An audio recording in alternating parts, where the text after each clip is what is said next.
Vamos a darle una sorpresa a mi mamá. Tomahawk, sal ahumada y pimienta.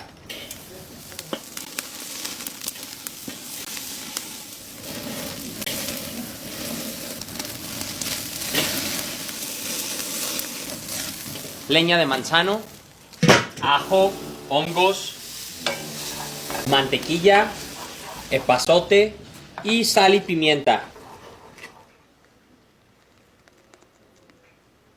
Sal y pimienta y un poco de nuestra mantequilla.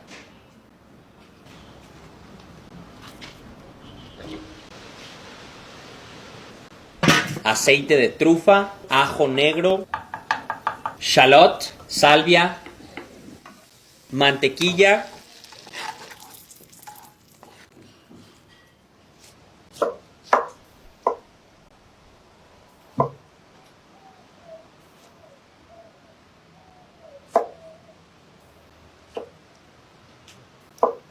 esta es la mejor parte.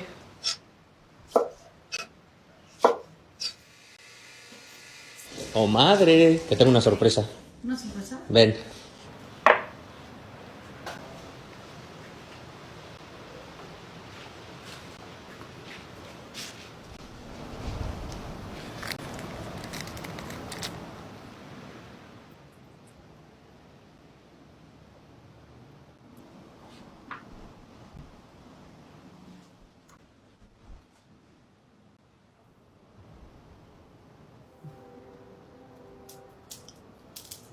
Y'all may have seen my black raspberry video, but now it's blackberry time.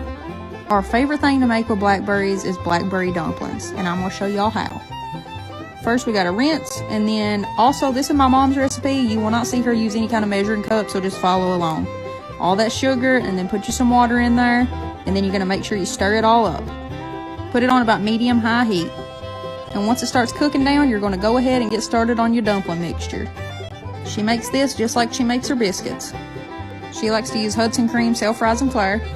She added in country crock. I'm not sure why she loves this stuff so much. That's where we're different, but this is my mom, so follow along. And she adds in sour cream, and then she mixes it all together. After she mixes it up all good, she goes ahead and adds some milk. We're different on our milk too. I like to use whole milk, and she likes to use 2%. But I promise, her dumplings are 10 times better than mine. And she mixes it all up again, and then it's time to drop them in the pot. And you just make it like you're making chicken and dumplings. You just drop the dough right into the pot. And you also make sure not to stir. Now the dumplings are going to cook down for a few minutes, and after that it'll be time to eat. And if you can make chicken and dumplings, you can make blackberry dumplings. This is super easy to make. You truly do not need any measurements. People in Appalachia love this, and some people have never even heard of it, but my family, we've been eating this stuff for a long time. So the dumplings are ready. That's my mom putting them in a bowl. And don't they look delicious? Promise you, I'd rather have blackberry dumplings than a cobbler or a pie any day. Look at this perfect little dumpling, y'all. So go pick you some berries, make you some dumplings, and let me know how much you like them. Buenos dias. Let's make café de olla, a Mexican sweet cinnamon coffee made in a pot. So let's measure out 4 grams of your favorite coffee. This is a traditional style Mexican pot, but you can use a regular one. This is piloncillo, which is unrefined cane sugar. You can use brown sugar if you can't find it. We're going to need cloves, cinnamon. They also have mini piloncillos if you want to make a smaller batch. But we're making a pretty decent sized batch today with 8 cups of water. We're adding our piloncillo, cinnamon stick, and 4 cloves. Then we're going to give it a mix and let simmer for 25 minutes, and then go ahead and add in your coffee. At this point, your house smells like an absolute dream. You can go ahead and turn off the heat after adding the coffee and let it steep for 20 minutes. And then serve up your coffee however you like it, whether that's black coffee or with your favorite milk, or you can also store some in the fridge and have it as iced coffee. And it is so delicious and perfect for the summer.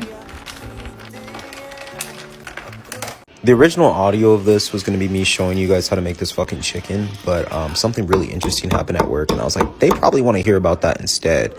So basically, mind you, this happened while I was banned, so that's why I couldn't tell y'all sooner. But basically, this lady came in to check in, and she was being like really rushy and shit, and I was like, okay, I'm gonna take my time, because this white woman is not gonna rush me.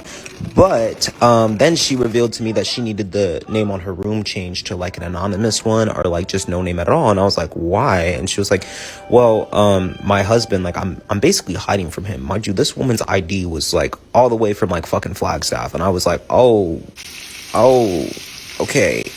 So I noticed too that she had like some bruises on her. Her nails were like a little bit fucked up. I was like, damn, like let me save this woman, because you know we respect women, we save women out here. So I went ahead, I checked her in and everything, put her under the fake alias. I sent out an email to all of my managers and shit and everybody at the hotel just to let them know, like, not to let anybody up to her room or anything, regardless. Y'all know her husband came in, like, not even 20 minutes later with a picture of her, pretending to cry and shit, saying, oh, she's been missing for 3 days. Oh, my wife, where is she? So after saying, ruh-roh, I was like, nah, bro, nobody under that name is here, and I can't give you that information as it is, so you gotta leave. You know, this man took off in the hotel looking for her. But my manager's a bad bitch, so she found him and she said, get the fuck out, nigga. And he did. Here's my chicken. Okay, it's Friday, I'm feeling lazy, I'm tired, and I really don't feel like making a big meal. So today I'm gonna make probably the easiest Korean dish that you can make. Honestly, a kid can make too. All you need are 4 ingredients. Eggs, 2 eggs or 1 egg if you want. Rice, sesame seed oil, and soy sauce. Let's get to it. First, we're gonna fry an egg, so just adding some avocado oil. And I cracked 2 eggs, but you can have 1 or 3 eggs depending on how much fried egg you want. ASMR. Bowl of rice, and I actually like to add butter for this dish. Next, add your fried egg into the bowl.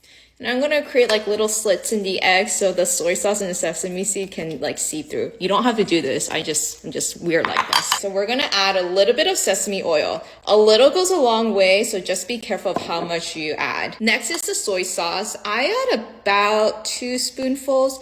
Honestly, like everything is just based on your taste. So if you need a little bit more of something, just add a little bit more of it. And then you just mix it all together, and that's basically the dish. When you're feeling a little under the weather, making something as simple as jiao, congee, or rice porridge is all we need. Here we go. Start off by rinsing the rice. Some people skip this step. I do not because my mama would slap me. But for real though, that cloudy water is just the starch from the surface of the rice, and keeping it on may cause it to get gummy as it cooks. So just give it a quick rinse. Now add it to a pot and add water. It's that simple. There are different rice to water ratios. For me, I like 1 cup of rice to 12 cups of water.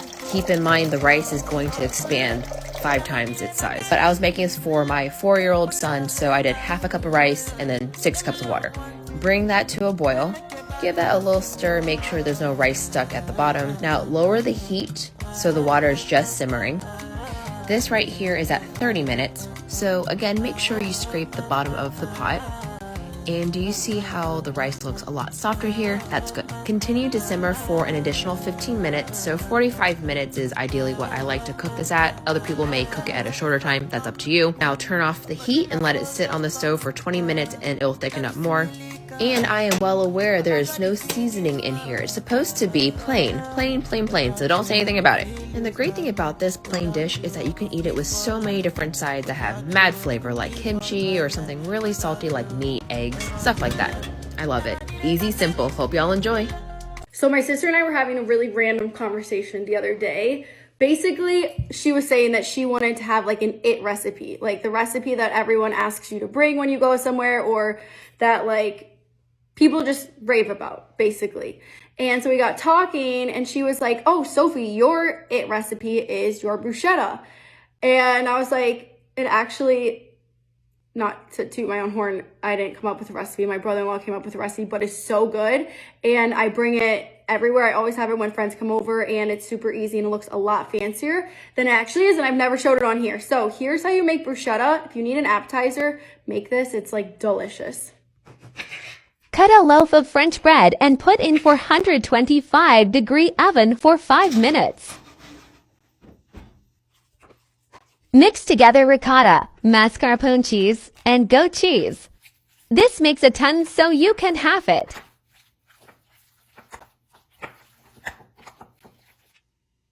Spread thin layer of cheese mixture onto each bread. If anyone knows of any recipes that I could use a leftover cheese mixture on, let me know. Fresh bruschetta is key. Trader Joe's always has fresh, but my local grocery store also carries fresh bruschetta, so it's easy to find. Okay, real quick, it's fine if this looks messy because after this, we're going to put something on it that's going to make it look very fancy. Put in for another 6 minutes. Okay, so this is where it really comes together. So first, do a drizzle of honey. And then you're gonna drizzle some of this balsamic vinegar glaze. This is available at every single grocery store that I've ever been to, so it's actually really easy to find. And you're just gonna give it a pretty little thing like this. So you can either put it on like a nice platter or whatever, or like a marble, whatever, I don't know, whatever you want. But my friends and I usually just eat it off the plate because it looks like it looks pretty nice. Yum! I usually don't make desserts, but I've decided I'm going to start making maybe one a week. I came across this one and it's called the 2-ingredient dessert. You take 1 box of angel food cake and 1 21-ounce can of strawberry fruit. I happen to love angel food cake, so I was kind of excited to try this one. Using my Nana's bowl that I have had for a while, I took the box of angel food cake and I put the 21-ounce can of strawberry fruit on top of it, and then I began to mix by hand. If you notice my purple fingers, I was doing a coleslaw today and I had purple cabbage. It only took about 1 minute to record this. When I stopped, it was literally like maybe 10 more stirs and it was completely done. It kind of had an airy, moussey feel to it and look to it. And of course, I had to take a taste of it and it was so good. I didn't want to stop eating it. You can use different pie fillings. I loved this strawberry one for sure, but you could use any type of canned pie filling. I sprayed a 9x13 baking dish with some vegetable oil. And then I poured my batter into the baking dish. As you can see, it's so fluffy and light. It was so yummy. After I put it in the baking dish, I spread it out and then I baked it in a 350-degree oven for 30 to 35 minutes. After it was done, you can see when I bring it out that it is definitely rises, but don't worry, as it sits for about an hour, it will sink down. I couldn't wait the whole hour though. I probably only did it about a half hour, letting it rest, but you can see I showed the side of it so you could see how puffy it got. But after about an hour, or half hour I should say, I started to cut it. Should have waited probably a little bit more, the hour, like I said. I cut it in squares. And it was so yummy. I loved it. So easy, very cheap to make. I just loved it. And this is what it looked like when I was all done. Oh, good eating. On a cold winter night, nothing hits harder than lasagna, but settling for a frozen microwavable one will leave you feeling as cold inside as the air outside. Instead, lock your doors, turn on your oven, and get ready to cook for 9 hours. People often claim their lasagna is homemade, but most recipes feature pasta sheets, clumpy ricotta, and basic ground beef. Trust me, once you taste an authentic Italian lasagna, you'll never go back. Lasagna typically sounds appetizing, but the original word translates to chamber pot, which is coincidentally where you'll end up after eating this meal. You start with ragu, cutting and grinding your way through several hunks of meat, from pork shoulder to beef chuck. Grind up some celery, carrots, and onions, and the deli meat trio of mortadella, prosciutto, and pancetta. Add in a freshly made tomato sauce, some red wine, and get ready to let it stew. And stew. And stew. Millen will never produce a meal at the promised time. Dinner one day almost always turns into lunch the next. Waiting for Millen to produce a meal is like waiting for Rihanna to drop an album. But good things in life are worth waiting for, and this lasagna is better than good. After you've put your ragu on, you move to the homemade pasta, which is somehow the easiest part of this dish.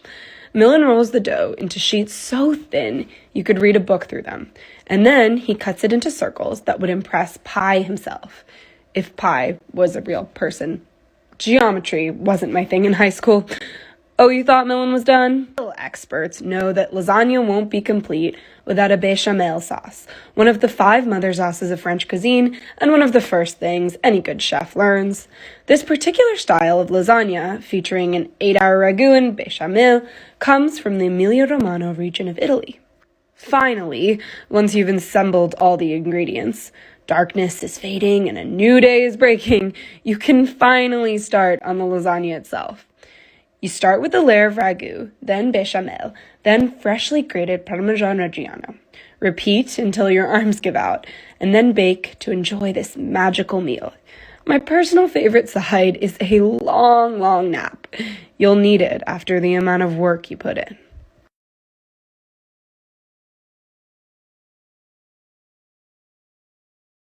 This stuffed French toast is going to change your life. It's the best stuff in the world.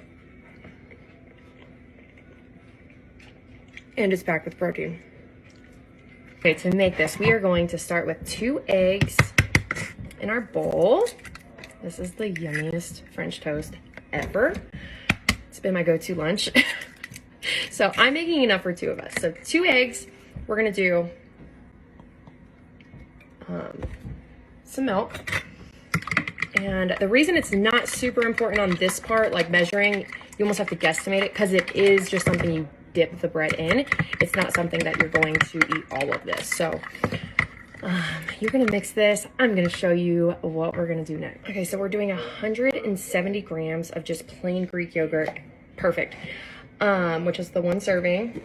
We're gonna do 1 scoop of strawberry milkshake protein. You're gonna mix this up. This is gonna be the filling. This is gonna go in the stuffed French toast. So let's get the stuffed French toast made and we will fill it with this. I almost forgot to add the cinnamon to the egg mixture, the egg and milk mixture. So you're gonna just blend this up a little bit more. I love cinnamon on mine. And you can use any flavor of the protein, but remember, protein is key to that fat loss. So it is important to make sure every meal and snack we are getting that 20 to 30 grams, if not more. So this is 28 grams total of protein, which checks all those boxes to keep our bodies in that ultimate like fat loss state of maintaining muscle, burning body fat. So you're gonna dip the bread like this, and I'll show you guys the macros of this. You're gonna throw it on the skillet, and while that's cooking, I'm gonna cut some strawberry.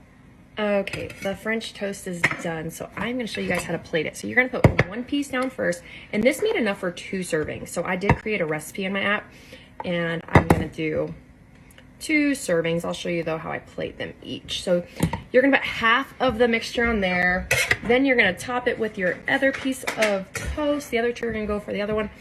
Then you're gonna drizzle with some, I use just sugar-free syrup. You guys can use whatever you want. I'm gonna put some whipped cream. I'm gonna put some strawberries.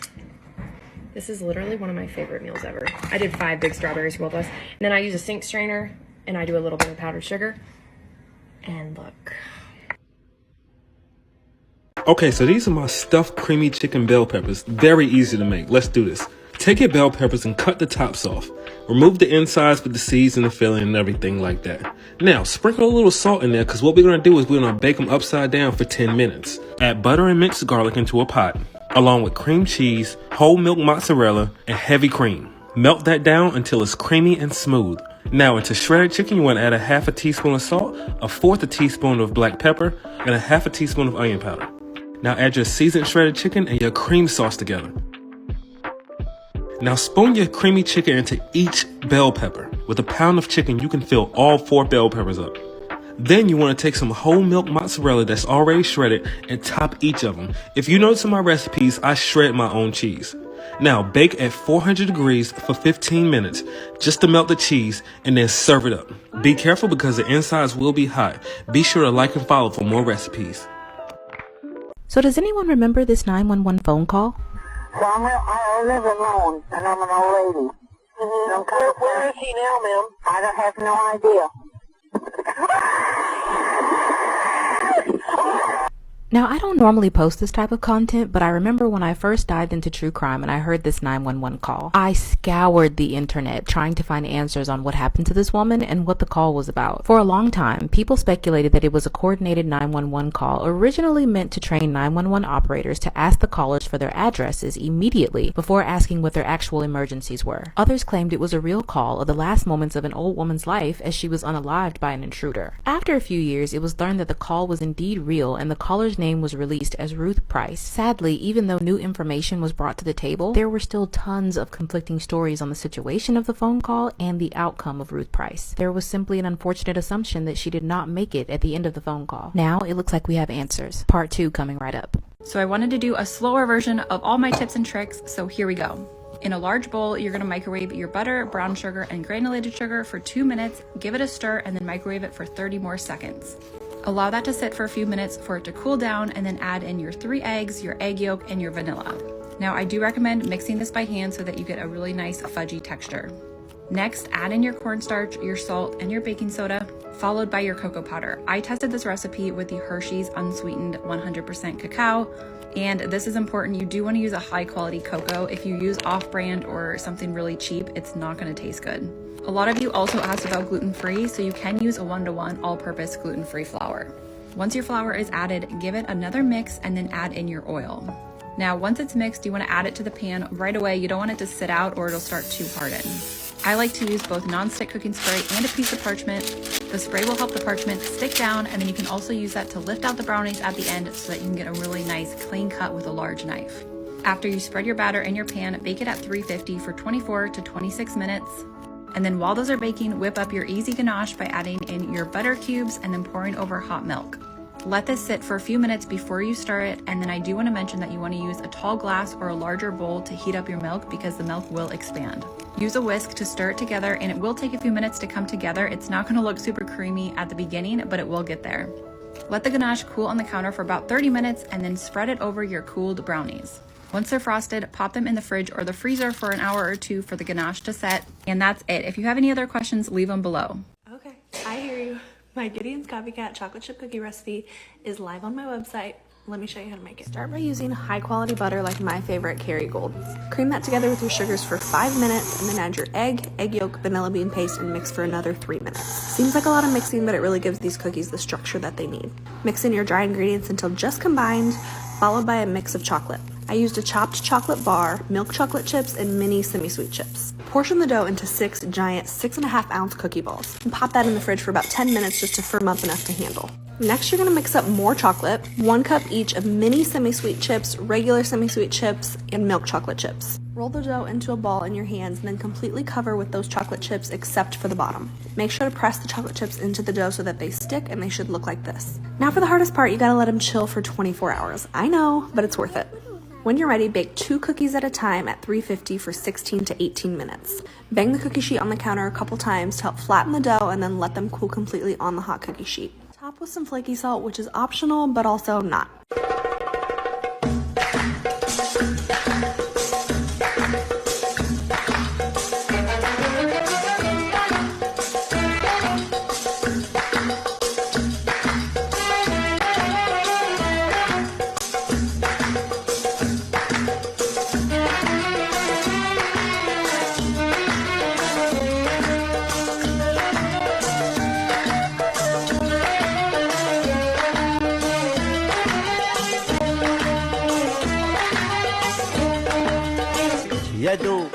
مرت علي 24 ساعة يا دوب مرت علي 24 ساعة ضاع الهوى يا خسارة ضاع كل التياع التياع كل التياع ليش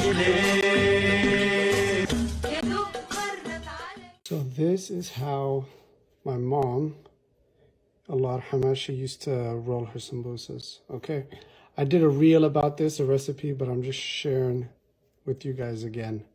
Okay, you're actually gonna take 2 strips and you're gonna fold them over like this. Okay, you're gonna take the bottom left corner, fold it over like that. Okay, and then another time like this. Okay, and now this is gonna be left with a little pocket. You're going to take your stuffing and you're going to, boom, pop it right in there, okay? This can be any kind of stuffing. Again, I'm sharing with you this specific dekka stuffing, which is incredible. This is how my mom used to make it. Okay, so now once you're at this stage, it's important to just keep it tight, okay? You're going to fold it like that, keep it tight. Fold it like that, keep it tight, fold it like that, keep it tight, fold it like that, keep it tight, fold it like that, keep it tight, fold it like that, keep it tight, and then you're going to be left with this, okay? You're going to take equal parts flour and water, which is going to be like a little glue paste, and then you're going to fold in your sambusa like that. And this is how you have super crispy, tight sambusas, okay? Just like my mama used to make. Am I the asshole? I made a bad decision while I was in college and got married at 19. We had a daughter.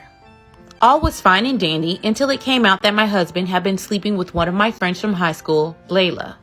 Obviously, we divorced. My whole family was against the marriage to begin with, but my parents still took me and my daughter in. Layla and my ex are now engaged and living together, and Layla is pregnant. Recently, my ex messaged me telling me how much he misses my baking and asking for my triple cookie slutty cheesecake bar recipe. Now I make the best slutty cheesecake bars in the world. The bottom layer is made from homemade chocolate chip cookie dough. The middle layer is Oreo sandwich cookies, and the top is a creamy layer of Biscoff cheesecake. All of that is topped with a smooth layer of Biscoff cookie butter. And apparently, Layla has been craving them since she got pregnant. I told him no, he could not have the recipe because it's a family recipe and we aren't family anymore. He reminded me that we are still family because we share a daughter and that I'm the one who asked for a divorce. An hour later, Layla called me crying, saying our children will be siblings and that it would mean a lot to her if I would forgive and accept her as family. I've been changing and perfecting this recipe since I was 14, and I only share it with people I really care about, like family and close friends.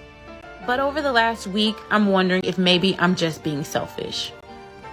Should I share my slutty cheesecake bar recipe with them? Let me know in the comments. And if you want to get your hands on this triple cookie slutty cheesecake bar recipe, get this video to 1,000 likes and 250 shares.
Cleaning these crawfish. TikTok said you can't use salt anymore.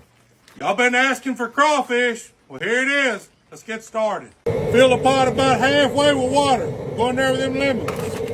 And with got these onions, celery and garlic, these red potatoes, 4 pounds of crawfish seasoning, 1 bottle of my Zippy Zap. Links on the bio page. We're going to bring all this to a boil. Potatoes have been cooking for 10 minutes. We're going to add 4 ounces of this liquid, 2 ounces of lemon pepper, 5 pounds of Cajun sausage, fresh jalapeno, and sweet peppers. I'll let this cook for about 5 minutes, then we're going to add some crawfish. We got it back to a rolling boil. Now we're going to add these crawfish. When this gets back to a rolling boil like that, about 2 minutes, you want to kill the fire. I killed the fire. We're going to add the mushrooms. We'll add this frozen corn. Push it all off down in there and get this temp below 150. We'll put the lid on, let them soak 20 to 30 minutes. Am I the asshole? My sister is 8 weeks pregnant with her first child. After finding out she was pregnant, she's been very high maintenance. She's getting these random cravings out of the blue, not to mention the random combinations. Around 10:45 last night, she called me demanding I make her a batch of Fat Elvis Blondies. If you're wondering what Fat Elvis Blondies are, it's my take on Elvis's favorite bacon, banana, and peanut butter sandwich, just in blondie form. Fat Elvis Blondies are my sister's favorite comfort food. I refused to make them because it was so late and I'd worked all day. She kept asking and said I'm just unsupportive and a sucky sister. She hung up on me, called our mom, and told her I'm being mean to her. Our mom then told me to stop being mean to my sister because she's pregnant. I didn't even...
Give it a few good tosses until that dressing is coating every noodle and every leaf of lettuce.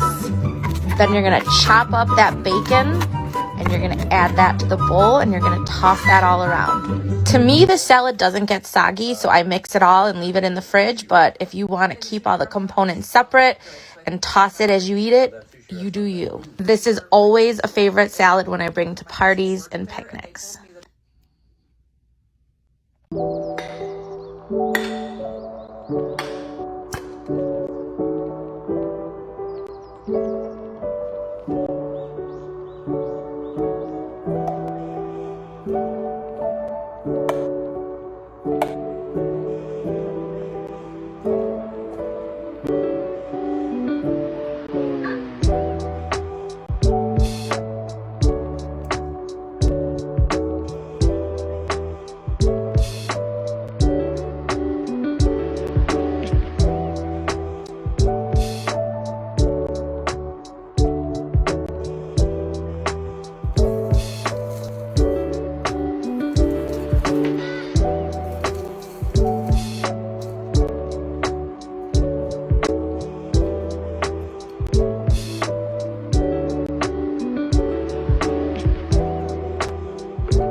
Alright, y'all.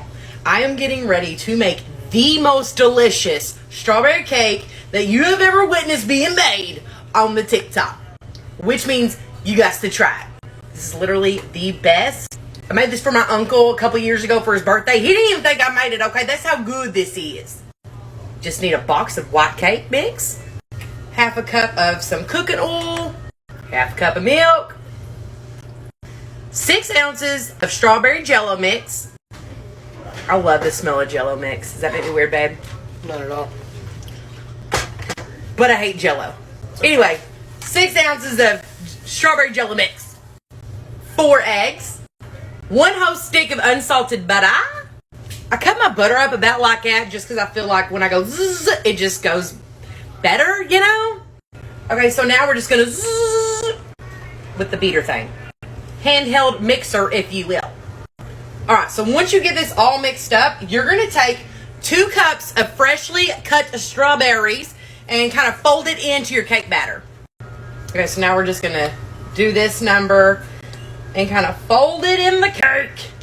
I am so serious. Time out. Let's be serious, okay? On Jesus Serious right now. This is going to be the best strawberry cake. Like, if you make this and bring it anywhere, I don't care if you make it and you give a piece to the mailman, they will fall in love with you, period.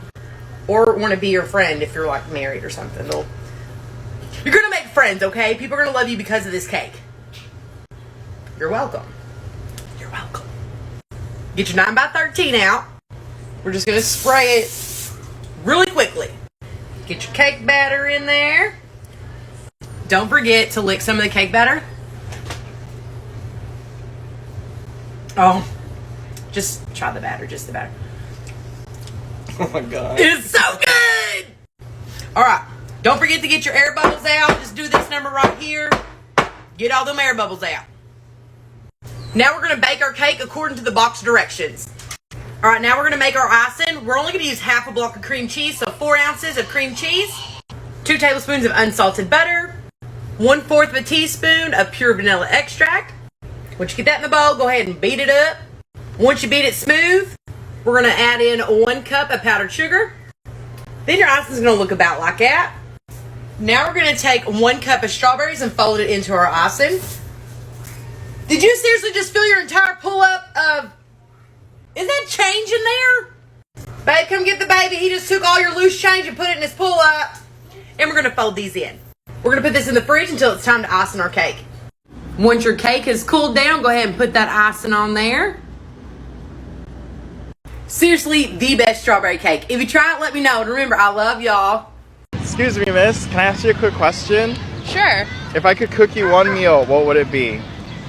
It would be a Nawari dish called tama. Tama? What is that? It is a curry made out of bamboo shoots, potatoes, and black beans.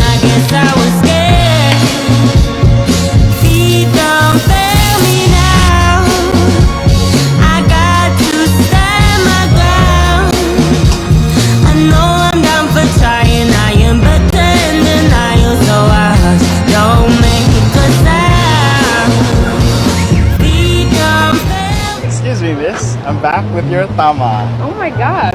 Wow. I'm excited. Thank you. Ooh, a lot of carbs. I like it. Can I ask, why did you pick this? I grew up eating this a lot as a kid, especially with my extended family, and we just all used to gather up and eat rice and tama, and it just brings back fond memories. And this one's rice.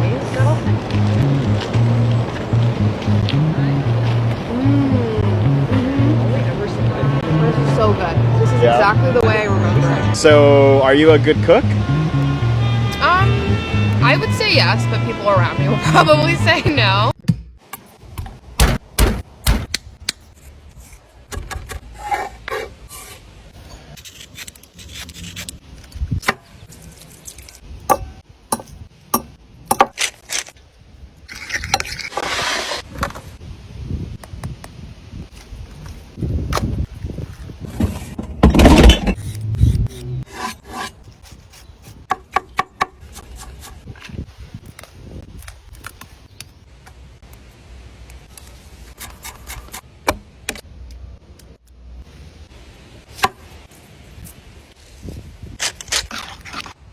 More garlic, more salt. Now we're talking.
So I was really excited to put this recipe up on the internet. Like, I thought it was one of my best so far.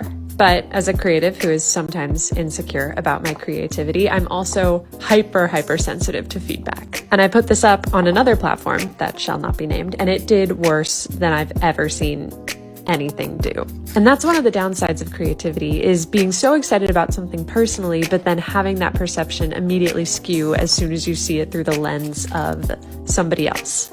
And I know at this point we're like, okay, it's a tomato. It's not that deep. But to be fair, it's also a tomato and an onion and lemon and chickpeas. So it is that deep. Thank you.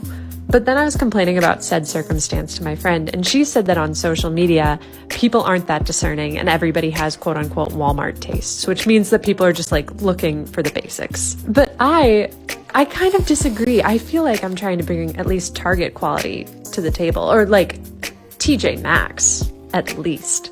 And I think it would be a disservice to dumb down our creativity to appeal to like either the masses or just appeal to an audience in general. Because this recipe, no matter what you think of it, just made me creatively so happy. And I think shying away from our art for other people is just never worth it.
How do I look? Do I look good? Is my hat good? Hi, my name is Jesse Jackson III. I'm a baking and pastry chef instructor here at the Culinary Institute of America. We're making a foolproof dark chocolate souffle. Even your dog can make it with you. Let's get started by melting our butter and chocolate. I'm using a 61% chocolate, dark chocolate. I'm going to melt those over a double boiler. I started making this souffle when I was an executive pastry chef in Boston. It's foolproof and it's, most of all, very delicious. Just like me. We don't want it to get too warm, so we're going to reduce our heat a little bit on the stove. Okay, so I'm going to transfer back over to my table. Keep stirring. I don't need to introduce any more heat. I'm going to rely on the residual heat from the bowl. While that's going, I'm going to get my meringue started. So we're making a French meringue, 2 parts sugar to 1 part egg white. So I have my room temperature egg whites. I'm going to put it on my mixer. Hopefully it works for me. Come on, guy. I'm going to turn it on medium speed. With the room temperature egg whites, the proteins in the egg whites are able to stretch a little bit more, get a little more happy. I don't want to add the sugar in too fast, otherwise it's going to spit out the other side right into your face. And that's where they get the term sugar lick from. For room temperature egg whites, I recommend pull them out the day before or a couple hours before you're about to make them. Yes, it's fine. You're not going to get sick. It's going in the oven, all right? Don't worry. We're going to crank it high speed. So while that's going, I'm going to incorporate my egg yolks into my chocolate. Again, we don't want this to be boiling hot, but we want it to still have some heat. Nice peaks. So we're going to do 1/3 and then 2/3. So we just want to get the first part in, get everything else on the bottom. Second 2/3. And we're just going to fold. So we're going to get our ramekins prepared. So we're going to spray all the way around, and you're going to pour some sugar in, fill it up all the way to the top, and then into the next one, you're going to spin it so you get the entire cavity is filled with sugar and nicely coated. And now we are ready to pipe. Ooh, I know. Now, this is the fun part. We're going to fill it all the way to the top. I'm going to keep the tip of the piping bag directly in there so I don't have a peak. Now, our next step will be to chill these. These need to chill for at least 2 hours. So it's been about 4 hours. We're going to pull our souffles out. Just like that. Should be nice and firmed up. We're going to put these right in the oven and bake them off. So we have our convection oven heated to 365. We're going to load these in and bake them for between 11 and 13 minutes. Say a couple prayers. In 11 minutes, you'll be in heaven. So our souffle have just come out of the oven. We're just gonna finish them with a little powdered sugar over top. Bam, bam, bam, bam, bam. Tell you what, if you're looking to impress your in-laws, this will be the thing to do that. I would serve it right away with some ice cream or some cold creme anglaise, but that is a foolproof souffle. Es mi cumpleaños. 24 chamorros por 24 años. Se van toda la noche al refri con un adobo al pastor.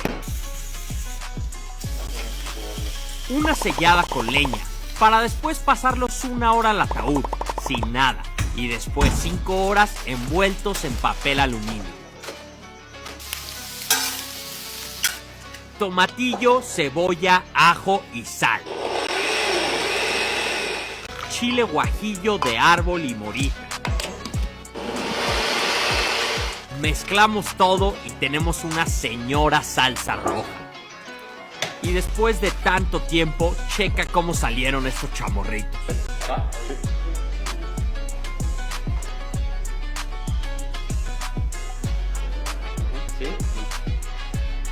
Tatemadita por fuera y por dentro deshaciéndose de suave. Con ese adobito al pastor, un sabor increíble. ¿Sí?